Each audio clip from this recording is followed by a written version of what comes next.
بسم اللہ الرحمن الرحیم، السلام علیکم ورحمۃ اللہ۔ دیکھیں، رمضان شریف کی 20 تاریخ ہو گئی اور ہمارے بہت سارے مسلمان بھائی اعتکاف میں بیٹھتے ہیں، یعنی تیسرے عشرے میں۔ آج مغرب بعد سے تیسرا عشرہ شروع ہو جائے گا، یعنی 21 رمضان شریف کی شب لگ جائے گی، شب چڑھ جائے گی، تو اعتکاف میں لوگ بیٹھتے ہیں۔ اب دیکھیں اعتکاف کیا ہے، قرآن مجید میں اعتکاف کے بارے میں کیا آیا ہے، اور حدیث پاک میں وہ کون کون سی باتیں آئی ہیں جو اعتکاف کے ریلیٹڈ ہیں، اور حدیث پاک میں اعتکاف کی حالت میں کن کن چیزوں سے بچنے کے لیے کہا گیا ہے۔ آج کی اس ویڈیو میں انشاءاللہ ہم اسی موضوع پر، اسی ٹاپک پر بات کریں گے، لیکن اگلی ویڈیو جو رہے گی، یعنی 22 مارچ کی جو اپلوڈ کی جائے گی ویڈیو، اس میں 15 اہم مسئلے بتائے جائیں گے اعتکاف کے بارے میں، جو ہر مسلمان بھائی کو سننا ضروری ہے جو اعتکاف میں بیٹھتے ہیں، نہیں تو کہیں ایسا نہ ہو کہ آپ کا اعتکاف میں بیٹھنا ضائع ہو جائے، برباد ہو جائے۔ تو انشاءاللہ ویڈیو کافی لمبی ہو جاتی، اس لیے کل میں 15 اہم مسئلوں پر آپ کے سامنے ذکر کروں گا،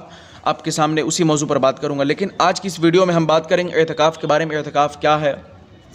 اور اعتکاف کے بارے میں قرآن مجید میں، حدیث پاک میں کیا آیا ہے۔ دیکھیں، اللہ تبارک و تعالی سورہ بقرہ کی آیت نمبر 187 یعنی 187 میں مولا فرماتا ہے، وَلَا تُبَاشِرُوهُنَّ وَأَنْتُمْ عَاكِفُونَ فِي الْمَسَاجِدِ۔ اللہ تبارک و تعالی فرماتا ہے کہ عورتوں سے مباشرت نہ کرو جبکہ تم مسجدوں میں اعتکاف کیے ہوئے ہو۔ اب دیکھیں، یہ بات یہاں سے ثابت ہو گئی کہ اعتکاف کرنا چاہیے، اعتکاف جائز ہے، اور یہ قرآن مجید سے ثابت ہے۔ اور اعتکاف میں جب تم ہو تو اس میں عورتوں سے مباشرت نہ کرو، عورتوں سے ہم بستری نہ کرو، یہ بات تو قرآن مجید سے ثابت ہوگی۔ اب دیکھیں حدیث پاک میں کیا یہ اس کے ریلیٹڈ، اب یہ بھی میں جان لیتا ہوں، اور اس کے بارے میں میں کچھ اگر شارٹ میں مگر مختصر جامع اگر بیان کروں تو مسلم شریف کی حدیث ہے، میں آپ کو بتاؤں، حدیث نمبر 1182 ہے، صحیح مسلم شریف کی حدیث ہے، حضرت اماں عائشہ صدیقہ رضی اللہ تعالیٰ عنہا سے مروی ہے کہ نبی پاک صلی اللہ تعالیٰ علیہ وسلم رمضان کے آخر عشرہ کا اعتکاف فرمایا کرتے تھے۔ دیکھیں، یہاں سے یہ بات ثابت ہو گئی، یہاں سے یہ بات کنفرم ہو گئی کہ نبی پاک صلی اللہ تعالیٰ علیہ وسلم رمضان کریم کے آخر عشرے میں میرے آقا اعتکاف فرمایا کرتے تھے، یعنی تیسرا عشرہ، یعنی 21 رمضان شریف سے 29 یا 30 رمضان شریف تک۔ اب یہ چاند کے اوپر ڈیپینڈ کرتا ہے کہ 29 روزہ ملے گا یا 30 روزہ، تو اب جان لے کہ تیسرے عشرے میں میرے آقا اعتکاف فرمایا کرتے تھے، اور یہ حدیث پاک کی ثابت ہے،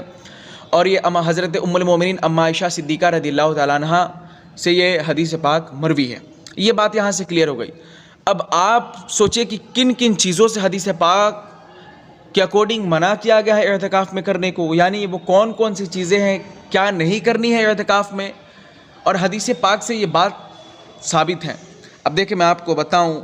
سنن ابو داؤد شریف کی حدیث ہے، حدیث نمبر 2483 ہے۔ دیکھیں، یہ ابو داؤد شریف کی جو حدیث پاک ہیں، دیکھیں اس حدیث پاک سے ثابت ہے کہ نہ مریض عیادت کو جائے، نہ جنازے میں حاضر ہو، نہ عورت کو ہاتھ لگائے، اور نہ اس سے مباشرت کرے، اور نہ کسی حاجت کے لیے جائے، مگر، اب دیکھ یہاں مگر کا بھی جملہ ہے، یعنی عربی میں الا بھی کہتے ہیں، مگر اس حاجت کے لیے جا سکتا ہے جو ضروری ہے۔ اب دیکھیں یہاں پر آپ کوئی اور نہ مراد لے، بلکہ حدیث پاک سے یہاں سے یہ بتایا جا رہا ہے کہ اس حاجت کے لیے انسان جا سکتا ہے جو ضروری میں وہی حاجت ہوتی ہے انسان کے جسم میں، جیسے پیشاب ہو گیا، پخانہ ہو گیا، یعنی 1 نمبر 2 نمبر ٹوائلٹ کے لیے انسان جا سکتا ہے، غسل کے لیے، یا وضو کا انتظام نہ ہو مسجد میں تو جا سکتا ہے۔ یہ جو ضروری ہے، جو ضروری چیزیں ہیں انسان کے ڈیلی بیسس میں، ان کاموں کے لیے، یعنی ان فعل کے لیے انسان جا سکتا ہے۔ اس بات کو ذہن میں رکھیں، اور یہ حدیث پاک کے جملے ہمارے جملے نہیں ہیں، حدیث پاک کے جملے، اور یہ سنن ابو داؤد شریف کی حدیث ہے، اور حدیث نمبر 2483 ہے۔ اب دیکھیں آگے کیا جملہ ہے، آگے ہے کہ اور اعتکاف بغیر روزہ کے نہیں، اور اعتکاف جماعت والی مسجد میں کرے، یعنی جماعت والی مسجد میں بھی اعتکاف آپ کریں، اور یہ حدیث پاک سے ثابت ہے۔ اب دیکھ یہاں پر میں ایک اور حدیث پاک آپ کے سامنے شیئر کرنا ضروری سمجھتا ہوں، اور یہ بہت اہم ہے، اور اس کی فضیلت اس میں بیان کی گئی ہے کہ اعتکاف میں جو حضرات بیٹھتے ہیں ان کی فضیلت کیا ہے، آخر میں ان کو کتنی نیکیاں ملتی ہیں، کتنے ثواب ملتے ہیں، کن کن چیزوں کی ثواب ملتی ہے۔ اب دیکھیں یہاں پر میں ایک حدیث پاک سب سے پہلے کوٹ کروں، نبی پاک صلی اللہ تعالیٰ وسلم نے فرمایا، میرے آقا فرماتے ہیں، کوئی شخص اگر خالص اللہ کی رضا کے لیے، خالص اللہ پاک کو راضی کرنے کے لیے، خالص نیت سے، یعنی مخلص نیت سے اگر کوئی بندہ 1 دن اور 1 رات، یعنی پورا 24 گھنٹہ، ٹوٹلی 24 گھنٹہ، 1 دن یعنی 12 گھنٹے جو دن کے ہیں اور 12 گھنٹے رات کے، یعنی ایک دن اور ایک رات یعنی ٹوٹل 24 گھنٹے اگر کوئی شخص خالص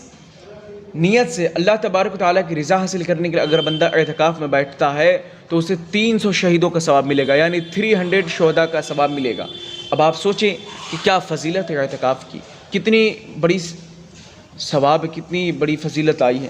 اب یہاں پر میں ایک اور حدیث پاک آپ کے سامنے اگر شیئر کروں جس سے آپ کا ایمان تازہ ہو جائے اور آپ کو اور جوش بڑھے اور آپ اور موٹیویٹ ہو، جس سے آپ اعتکاف میں بیٹھے، تو ایک حدیث پاک آپ سنیں، میں آپ کو بتاؤں، اور یہ شعب الایمان کی حدیث نمبر 3966 ہے۔ دیکھیں کیا فرماتے ہیں، اور امام حسین رضی اللہ تعالیٰ عنہ اس حدیث پاک کے راوی ہیں، امام بہقی لکھتے ہیں۔ دیکھیں کیا ہے، امام حسین رضی اللہ تعالیٰ عنہ سے راوی ہے کہ نبی پاک صلی اللہ تعالیٰ علیہ وسلم نے فرمایا، جس نے رمضان شریف میں 10 دنوں کا اعتکاف کر لیا تو ایسا ہے جیسے 2 حج اور 2 عمرے کیے۔ اب سوچیں کہ کوئی شخص، میرے آقا کیا فرماتے ہیں کہ کوئی شخص، اور کیا فرماتے ہیں کہ اگر کوئی شخص 10 دنوں تک اعتکاف کر لیا رمضان شریف میں، اگر کوئی شخص 10 دنوں کا اعتکاف کر لیا تو ایسا ہے کہ 2 حج 2 عمرے اس نے کیا۔ سوچے اتنا زیادہ ثواب ہے، تو آج ہمیں اعتکاف میں بیٹھنے کی ضرورت ہے، کرنے کی ضرورت ہے۔ اب دیکھیں یہ ہو گئی فضیلت اور اس کی قرآن و سنت کی روشنی میں اس کی دلیل کہ اعتکاف کرنا کیسا۔ اب جو 15 اہم مسئلے اعتکاف کے بارے میں، وہ انشاءاللہ ہم اگلی ویڈیو میں یعنی 22 مارچ کو، یعنی کل میں اپلوڈ کروں گا۔ اس میں صرف 15 اہم مسئلے، وہ بھی چن کر ایسے مسئلے میں آپ کے سامنے رکھوں گا انشاءاللہ قرآن و سنت کی روشنی میں، اور فقہی مسائل کے روشنی میں قرآن و سنت اور شریعت مصطفیٰ کے اکارڈنگ میں سارے مسائل کو بیان کروں گا جو اہم مسئلے ہیں، اور ان مسئلوں کو سننا ہر مسلمان بھائی کو ضروری ہے جو اعتکاف میں بیٹھتے ہیں، نہیں تو کہیں ایسا نہ ہو آپ کا اعتکاف ضائع ہو جائے، آپ کا اعتکاف مانا ہی نہ جائے۔ تو آپ کل والی ویڈیو ضرور دیکھیں۔ بس آج کے لیے اتنا ہی۔ السلام علیکم ورحمۃ اللہ، اور خیال سے آپ لوگ سبسکرائب کر لیا کریں تاکہ ساری اہم مسائل اور قرآن و سنت کی روشنی میں، شریعہ کے روشنی میں ویڈیو اپلوڈ کی جاتی ہے۔ آپ سب کو معلوم ہے ہر ویڈیو میں انشاءاللہ، اور آپ دیکھیں گے کہ دلیل کے ساتھ ہی بات کی جاتی ہے۔ السلام علیکم۔